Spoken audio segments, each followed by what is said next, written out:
So welcome to Beginning Ham Radio. We are sponsored by the Portland Amateur Radio Club, and today's topic is third-party traffic. So before I begin, I will have to admit this is probably one of the more boring topics. The reason that I thought it would be good just to take a few minutes to review it, even as something that is for Beginning Ham Radio, is because eventually, if you operate with ham radio enough, especially with HF radio, where you're talking not just to people in this country, but to people all around the world, you may eventually run into a situation where either somebody asks you to pass a message to somebody else on behalf of somebody, or you are asked by somebody on the air to contact somebody in the US. A lot of times this happens during emergencies when, for example, there is an earthquake in another country. And hang on just a sec, sorry, I got somebody at my door.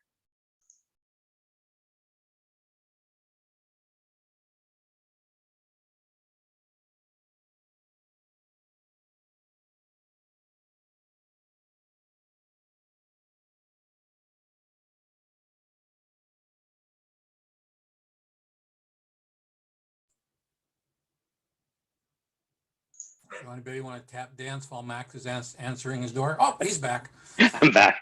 Yeah, it's another ham radio operator. He wanted to go see the fox hunt. Also, Dan brought pizza, so. Ooh. Yeah.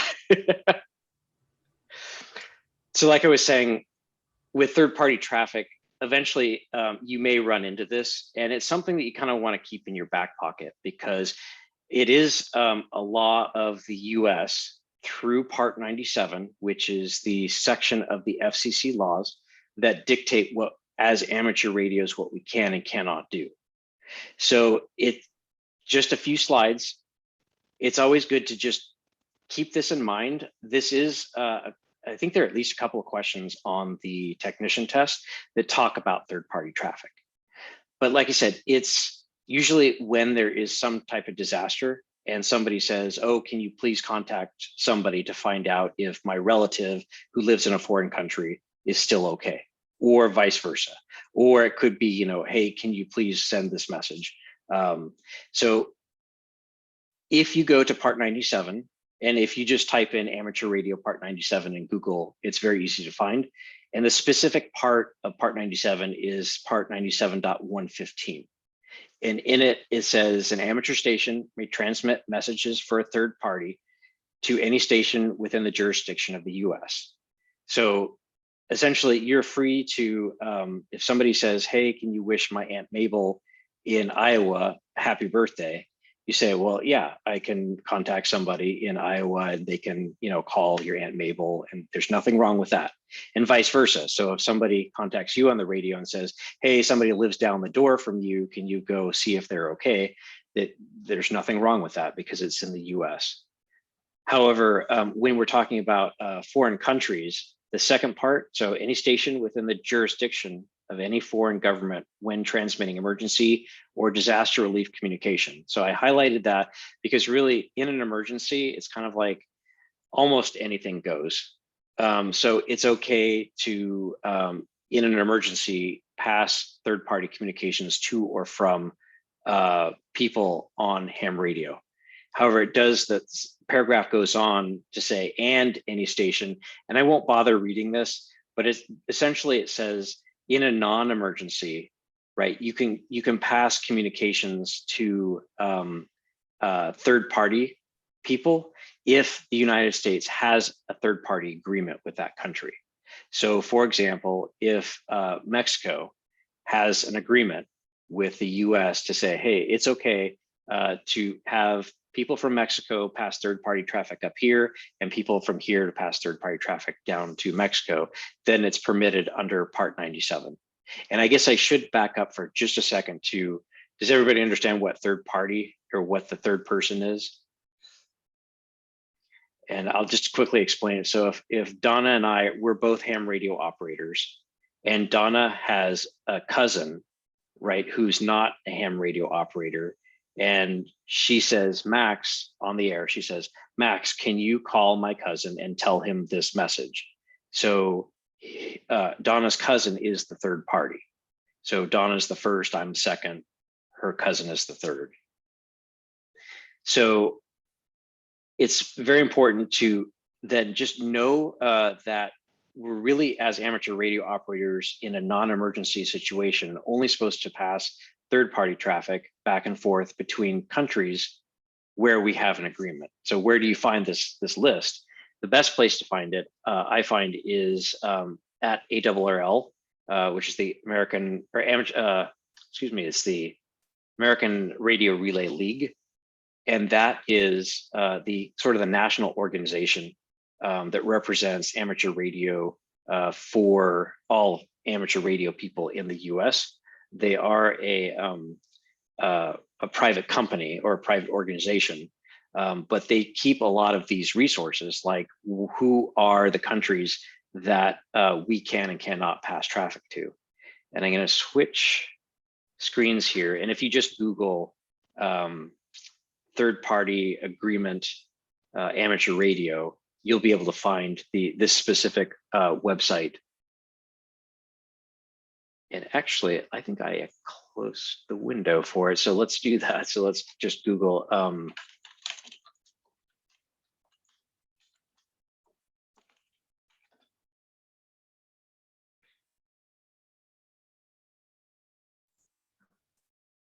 that's not it. Sorry. There we go. So ARRL.org, third-party operating agreements, and it gives you just a very brief description of what that is at the top, and it just says, proceed with caution. This list does change every once in a while, and there are times in emergencies where the U.S. government will have a temporary agreement with a country where there could be a disaster or some other unusual situation where they'll add or subtract countries to this list. And you can see it's not a real long list here. There's certainly a lot more countries than this. There are the usual suspects that you would expect. Canada, Mexico is on here somewhere. There it is. But surprisingly, there's some very big absent countries like South Korea. So you wouldn't expect that we would be prohibited from passing messages, third-party messages to and from South Korea, but they're not on the list. And so if you were to try to, send a message to Aunt Mabel in South Korea and saying happy birthday, you would actually be in violation of that Part 97 third-party traffic rules. So always just, check here first if you're not sure that it's on the list.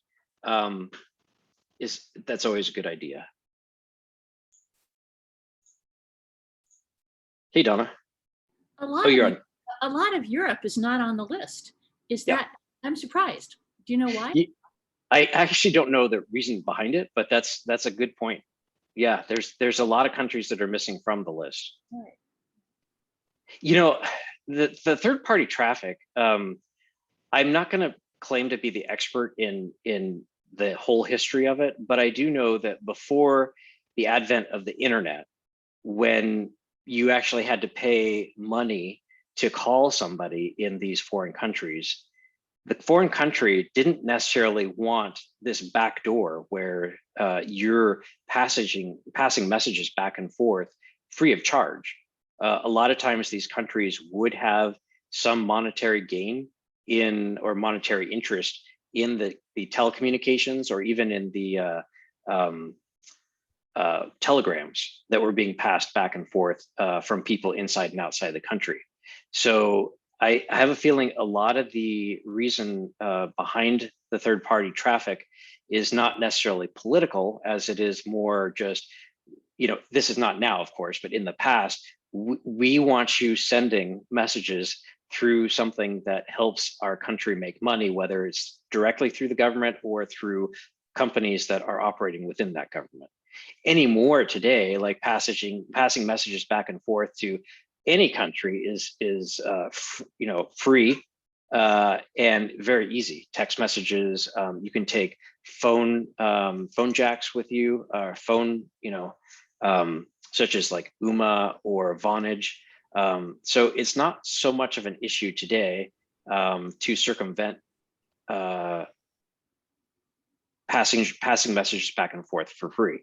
However, I think it's kind of a little bit of a holdover, and it's not, like I said, it's not so much political as it's more of a protectionist. They want to just make sure that if the government is going to set up a phone company, or if another company is going to set up a phone company, they don't want amateur radio people bypassing that. Max, but again, in an emergency, you could. Yes. Yep.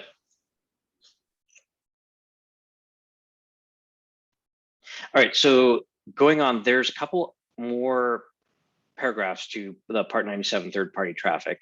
So the third party may participate in stating the message. And this is the cool thing about amateur radio, is that if you have a friend that's interested in amateur radio, you can actually give him the microphone and have him talk to and make contacts with other people using your radio, using your license.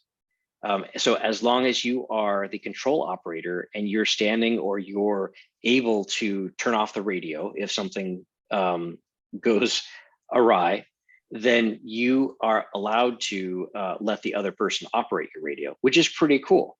We do that on Field Day. So Field Day is the national event that happens at the last full weekend in June, where a lot of ham radios take their equipment out into the field.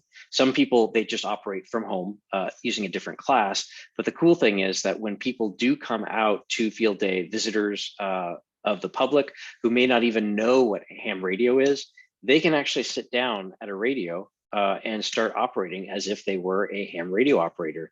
They would just be using somebody else's call sign, and somebody else would be sitting there as the control operator. But that's what this is kind of saying, is that the third party may participate in stating the message, where the control operator is present at the control point and is continuously monitoring and supervising the third party's participation. So it's one of those really cool things about amateur radio, is that you can not only tell your friends about it, but you can actually have them play around with it as long as you're there. The second very long paragraph is basically saying you can do this as long as the other person hasn't already proven to be a menace in ham radio. So their license can't be revoked or not renewed after a hearing. It's basically, as long as they're, haven't made a fool of themselves in the past in amateur radio, then you're allowed to have them operate your radio, as long as you are the control operator at the control point.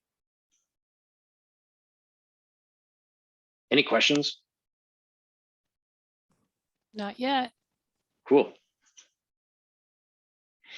The next couple of paragraphs, subsection C says no station may transmit third-party communications while being automatically controlled, except for RTTY and data emissions. And essentially what that means is that you can't transmit third-party communications while a station is under some type of automatic control.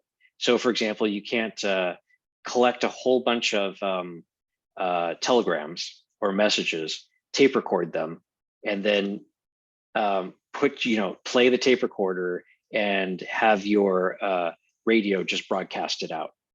And then somebody else on the other end is copying it, and you go out for coffee. So the exceptions of RTTY, which is a type of data mode for amateur radio, and data emissions, a lot of the data modes that amateur radio people are using now are under some type of automatic control, whether it's the radio or the computer is automatically doing something for you, where you could actually walk out and use the restroom or something like that. And so there is some exception to that, but for the most part, you can't have something just automatically controlled. You can't leave the non-ham radio person alone while you go to the store and buy some milk. And then the section D here is important, and it's one more thing that just remember, if you ever run into passing third-party traffic, and that is that when you're done exchanging third-party traffic as a ham radio operator, you have to state not only your call sign, but you have to state the call sign of the person that you are talking to. And it's the one kind of exception to the rule that really you only, as a ham radio operator, you never really have to say the other person's call sign. So my call sign is K2MAX. Donna's call sign is KG7GNS. If I were talking to Donna, there's nothing in the rules or regulations that say I ever have to say KG7GNS. So as long as I am stating my call sign every 10 minutes and then once at the end of my conversation, I'm good with as far as Part 97, except for, and the one exception is when I'm exchanging third-party traffic. And in that case, I would have to, at the end of my transmission, state KG7 GNS, this is K2 MAX. And one of the reasons that they do this is just because if anybody's monitoring and can't hear the other person, which happens a lot in HF radio, because it just depends on propagation, what you can hear, what you can't. In fact, you'll turn on the radio a lot of the times, and if you're scanning up and down the bands on HF radio, you may be able to hear one station, but you can't hear the other station. And it's just the way that the signals are traveling over the ionosphere. All right, almost done. This is technically not part of the section on third-party traffic. This is international communications. In the next section, Part 97.117, transmissions to a different country where permitted shall be limited to communications incidental to the purposes of amateur service and to remarks of a personal character. Essentially, it's just saying, don't get too deep in your conversations. There's no prohibition against a lot of communications that you would think might be prohibited. For example, political or religious messages. However, in amateur radio, it's generally frowned upon. There are some types of communications that are not permitted. For example, I cannot use amateur radio to dispatch my taxi cab drivers or my Uber drivers that I oversee, because that would be considered business communication. So it's communication that's directly putting money into my pocket. What they're suggesting here in this section is that really try to keep your communications a very high level, remarks of a personal character, incidental to the purposes of amateur radio. So just as a reminder, especially when you're talking with people in foreign countries, keep this section in mind. And I think that's all the space that I had and all the interest I had in third-party communications. Any questions or comments, or has anybody actually ever passed third-party communications using ham radio? So yeah. So Max, I had my daughter do some soda calls the other day. Oh yeah, absolutely. So that's considered third-party traffic, because I take it she's not a licensed amateur radio operator yet, right? No, I'm working on them, but okay. No luck. Yeah. There's nothing wrong with that. Hey, Donna. And I realized you let my two grandsons speak on field day on your radio. They got to do third party. Yeah. Yep. They were thrilled. Yes. That's awesome. Yeah, that's one of the fun things about field day is to be able to introduce people to amateur radio and not just like show them, but have them, hey, sit down and give it a try.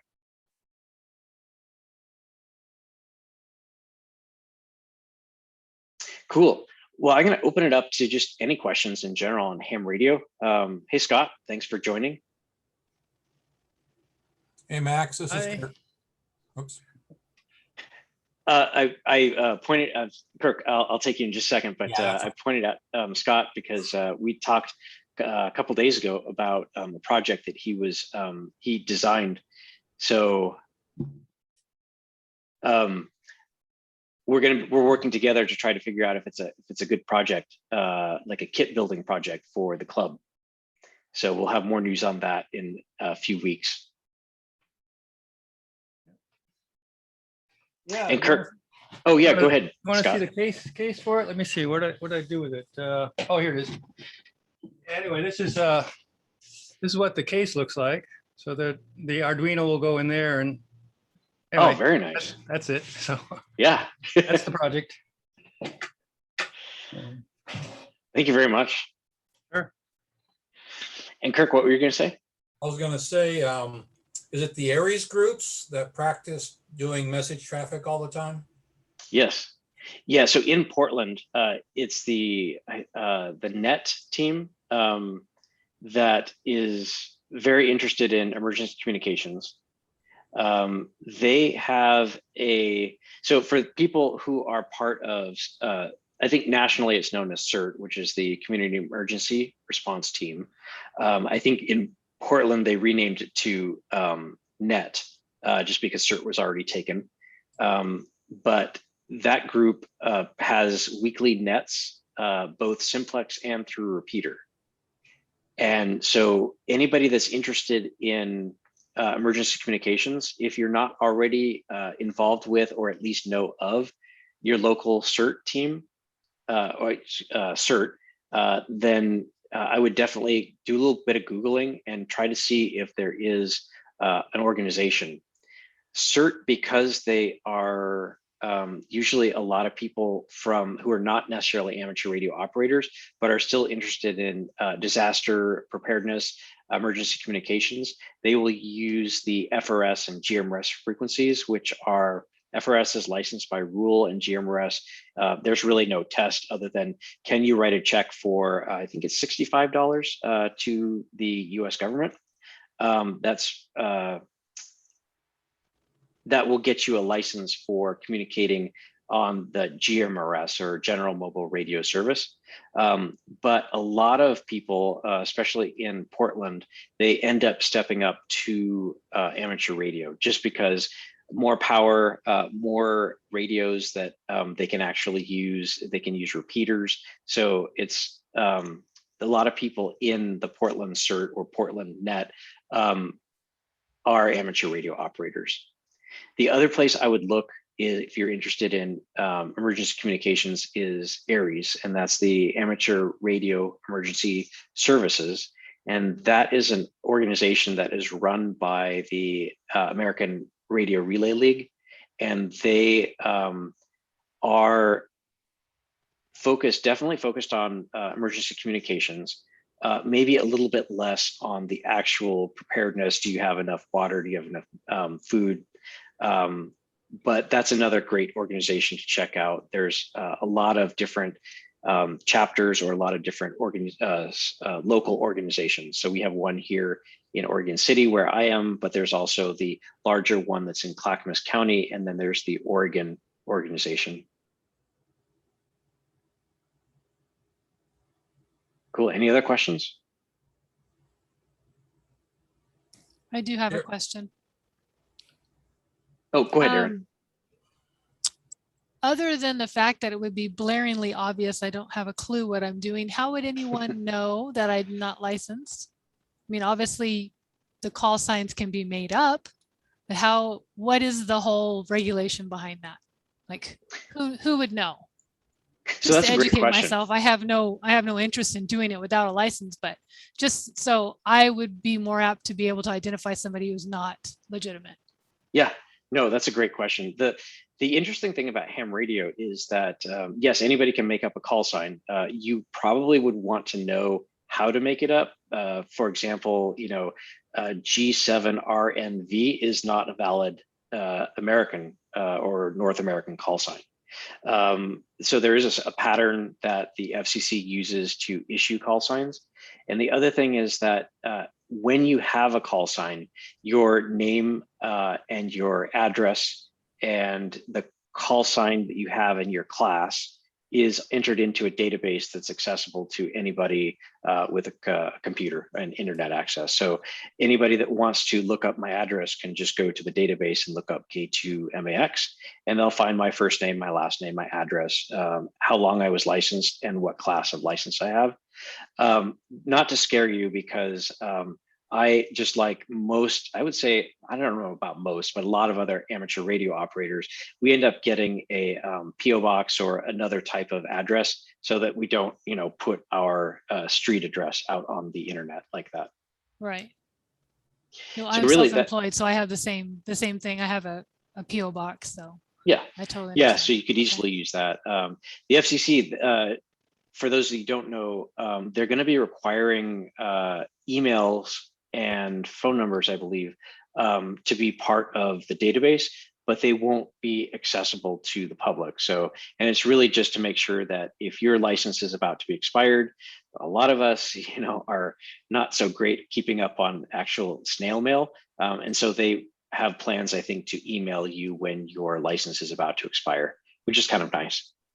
But yeah, other than that, and there are people, there are a lot of people who, I don't want to say a lot, a handful of people that are always transmitting on amateur radio bands that are not licensed and probably never have been licensed, or they could have been licensed and their license was revoked and they just can't help but be bad on the radio. So it happens. The FCC is not as good as they used to be as far as tracking those kind of people down. Fortunately, ham radio people are very ingenious, and they tend to be self-regulating. So you would just run the risk of somebody else or a group of ham radio operators trying to, tracking you down, which is very possible, and informing the FCC of what you're doing. Okay, well, like I said, it wasn't for my use. It was just so I could identify somebody who wasn't legitimate. Yeah. And I would say that the easiest way would be just like the people that aren't legitimate are usually playing music, or they're doing very inappropriate things on the air. Okay. That seems to be their MO. There's really no other reason. Okay, thank you. Yeah, Roger. Yeah, hi. Just want to say thanks for another interesting session. I need to excuse myself because Portland Net is having a simplex drill. In about 2 Oh yeah. minutes. Oh So cool. good to see you all. Yeah. All right. Thanks, Roger. Over now. Yeah, bye-bye. Yeah. So Roger brings up a good point that I think it's every week they the Portland Net, which is equivalent to CERT, they have a simplex drill, which is really cool. So what they're doing, and I believe it's on GMRS frequencies. So I don't think it's ham radio frequencies. I could be wrong though. But what they try to do is to communicate with as many people as they can, not using repeaters, which are radios that are usually on top of buildings or on top of mountains that help extend the range. So rather than, you can use a handheld that may only be putting out 5 watts, but you can actually talk 50 or 100 or more miles with the help of another radio. So what they're trying to do is sort of simulate an emergency situation where maybe the repeater's knocked out and all they have is their handheld or their mobile radio. Like how can they use it? How can they become proficient at it? And keeping in practice, like, if Roger were tonight to go to transmit and find out that his battery is dead, then that's one of the things that he's going to keep in mind going forward, that it might be a good idea to make sure that your battery is charged in case there is an emergency. Hey, Donna. Oh, you're on mute. Yeah, Aaron, I took my test 6 years ago, but I think I remember that in a real emergency, you could transmit on your radio. Isn't that correct? I think anyone can transmit in an emergency. Yeah, so there's no, I think, rule that says that you can transmit, but if it were to come to life and death, I would rather, if I were facing imminent threat of life or death or loss of limb, then I would transmit even if I didn't have my ham radio license, and then just suffer the consequences later. Yep. So that's definitely possible. There are preppers or people who are getting ready for the ultimate disaster that kind of use that mantra to say, well, I don't necessarily need to get licensed and I don't need to practice as long as I just can transmit on any frequency. But your mileage may vary because you may end up picking a frequency that nobody listens to. So that's why it's always, in my opinion, it's always better to, if you're really interested in emergency communications, get licensed and practice. And the reason that you would get licensed is not because, necessarily for any other reason than you would just practice, because that's really going to make you effective when you actually need to use emergency communications. But that's a good point, Donna.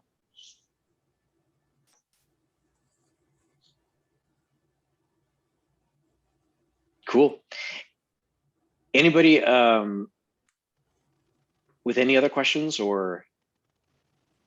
I've got one regarding Yeah. last week. Yes. I totally spaced it was Thursday. Was it on operating in foreign countries? And did it? It was. Has it been posted yet? I don't think I posted it yet. I try to get them posted as soon as I can. You're a busy guy. Yeah. I'm just planning to go to Canada in September if the borders are open and things like that on some vacation time. I want to pack a radio with me. Where do you think you're going? My wife wants to go to Lake Louise in Alberta. Okay. So we'll probably go to Glacier National, turn left, and go up into Canada. Depending on weather, phase of the moon, the state of the world, maybe come back along the Canadian border on the north side.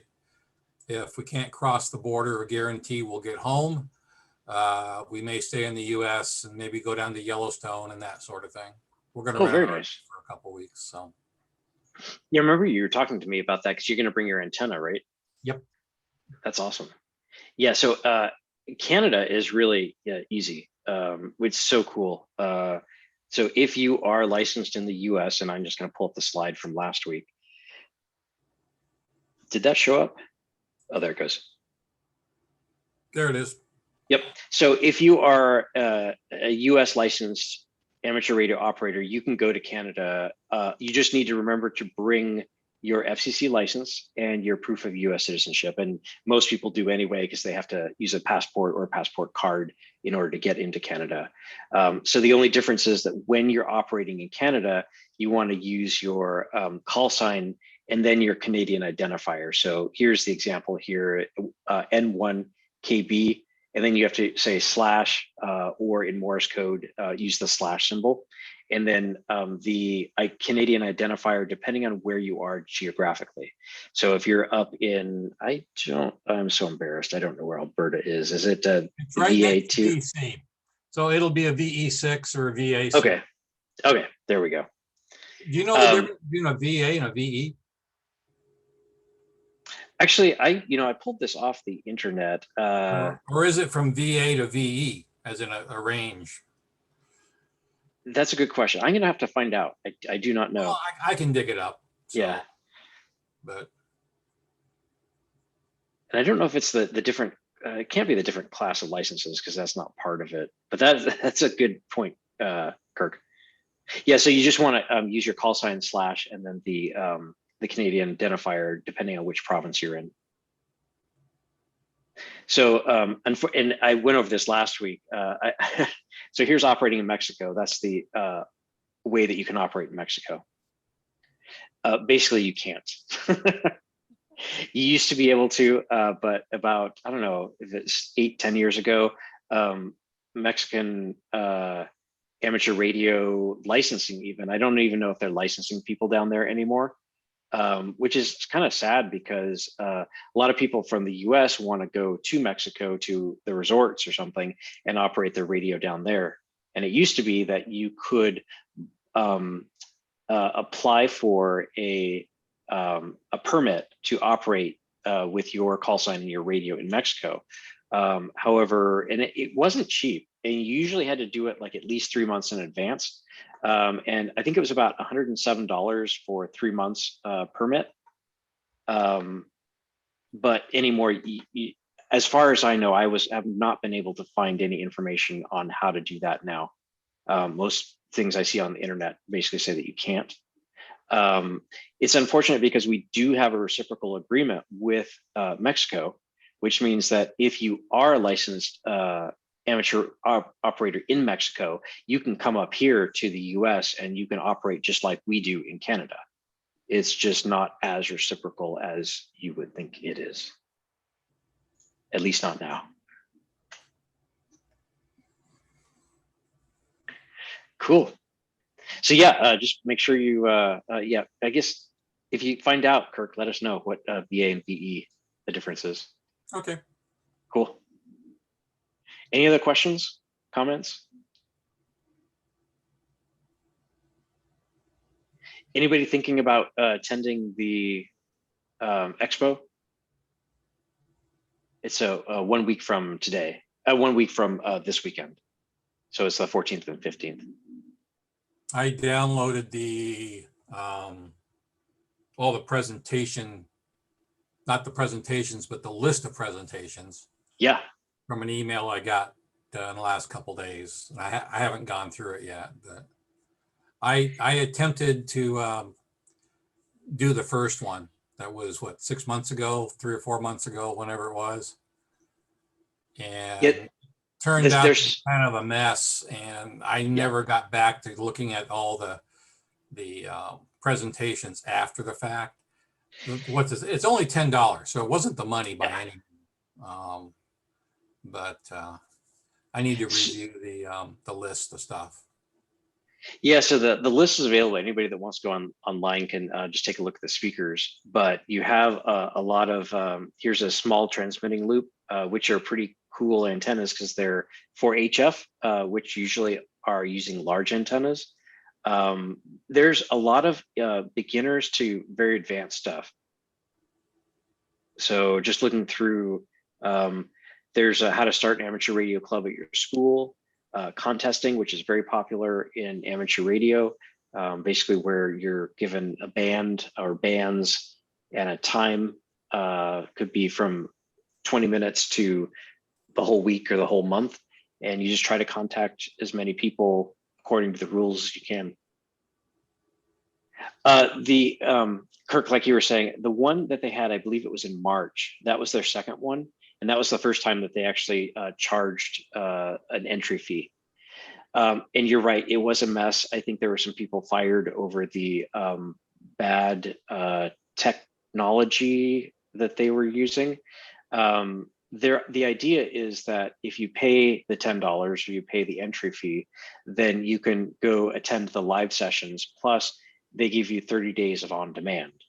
Unfortunately, like Kirk, like you said, it kind of got messed up.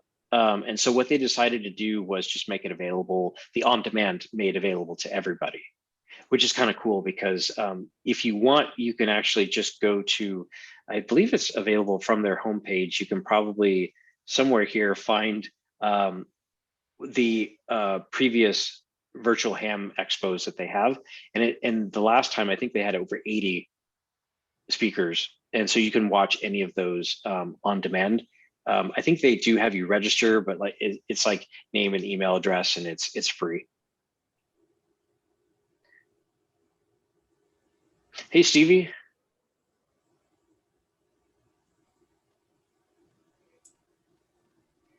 I see she's back. That's great. Cool. Oh, go ahead, Kirk. On the GRMS licensing that you mentioned earlier, currently it's $70 and it covers your entire immediate family for one license. Yep. And it's $70, but as soon as the FCC gets their act together Yeah. and figuring how to collect money that Congress has decided that they must do, help offset their operating costs, the GMRS license will go to $35. Oh, just 35. Yeah, they're going to cut that in half. Okay. And then getting your license, your ham license, after that point will be $35, where today it's The only thing you have to pay is a very modest, something like $15 for a testing fee to help cover the expenses of those providing the test. Yeah, and I think it's probably in the future is going to be the $15 plus the 35. So when you take a test, the $15 goes to the testing team, and the testing team can take out some money. For example, if you have the proctors driving to the test location, then they can claim some mileage to get reimbursed for gas. But most of it then goes to the volunteer examiner coordinator. And that is, for example, like the ARRL, they are a VEC. And so half or more would go to them. And that's actually for their administration, because once somebody takes a test, then the results are tabulated and you're told if you pass or fail. But then all that information is then sent to the VEC, like the ARRL, and then they will work directly with the FCC to actually issue your call sign. So yeah, Kirk, like you were saying, if you act now, it'll be cheaper just because you won't have to pay the additional $35 that the FCC is going to charge for offsetting the cost of them doing paperwork. That probably will be, I would say, in a few months, because we've known about it for probably almost a year, but it takes some time for them to implement it. Yeah, they've implemented it for commercial licenses of some sort. There was a big thing here about a month ago. Oh, the FCC's implemented the charge. Well, it wasn't for us as ham operators. It was for more of a commercial license something. If you go up on YouTube and probably search something like FCC ham license, you'll come across multiple videos on what the process is going to be. And they announced it, but until they decide how they're going to do it, my guess is it'll be before the first of the year, but yeah, I suspect it will be too. Still pretty inexpensive. So the ham licenses, Aaron and everybody else that doesn't know, they're good for 10 years. So right now it's just the cost of taking the test, which is $15. The test is, in my opinion, much easier than a DMV test, simply because they give you all the questions and answers that are actually on the test that you will ever see. And so a lot of people end up just studying the test, practically memorizing the answers. And there's nothing wrong with that, as long as you start to enjoy the hobby, because once you start actually using ham radio, then that's when the learning begins.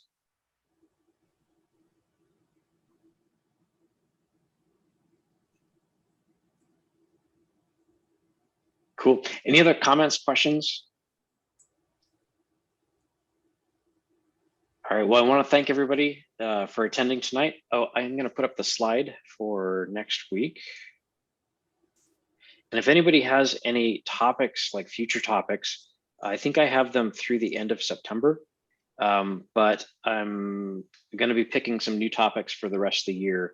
So next week is going to be 6 meters, which is sort of considered the magic band. It's pretty cool. I have not actually played with it a lot. I'd like to. The nice thing about 6 meters is that you can, it's not necessarily completely a local band like VHF, UHF is. Oftentimes with 6 meters, you can talk easily 100 miles or more, oftentimes a lot longer, because of the interesting propagation that occurs on that particular band. It's also nice because the antennas are smaller. So with 10 meters, you're looking at antennas like a dipole antenna that's over 10 feet. 6 meters is still a high enough frequency that the antennas are fairly easy to build and pack in your car. So that should be an interesting topic. And so next week it's actually going to be Bruce. He is one of the main people in the Portland net, and he's going to be talking about 6 meters. And then we'll talk a little bit about Skywarn, which is amateur radio operators participating in weather observation. And so, believe it or not, even with all the satellites and radar and advanced technology that is available to weather meteorologists and the National Oceanic and Atmosphere Administration, they still rely on a lot of ham radio operators to report the very local weather, things that they don't know about. And so, as I'll talk about in that particular meeting, people from NOAA are actually actively going out to amateur radio groups and not only teaching people about Skywarn, but also showing them exactly how they can be involved and get them involved in reporting the weather on a local basis. Then we'll talk about Yagi antennas, which are directional antennas it's pretty interesting. Antenna feed lines. So if you're going to be operating any type of radio, other than your handheld, you will eventually run into coax, basically a way to separate your radio from your antenna. Ham radio go bags and kits. So these are boxes or bags that a lot of people build or some people buy, that you can, if you need to leave in a hurry and you don't want to leave your ham radio at home, in an emergency, it's always nice to have your ham radio. These are pre-made kits or kits that are already made that you can just grab and go. And finally, digital modes. We'll talk about FT8, which is probably one of the most popular digital modes, and PSK31 and some others. And Kirk, I hope you join us for that, because I know you have experience in FT8 and some of the other digital modes.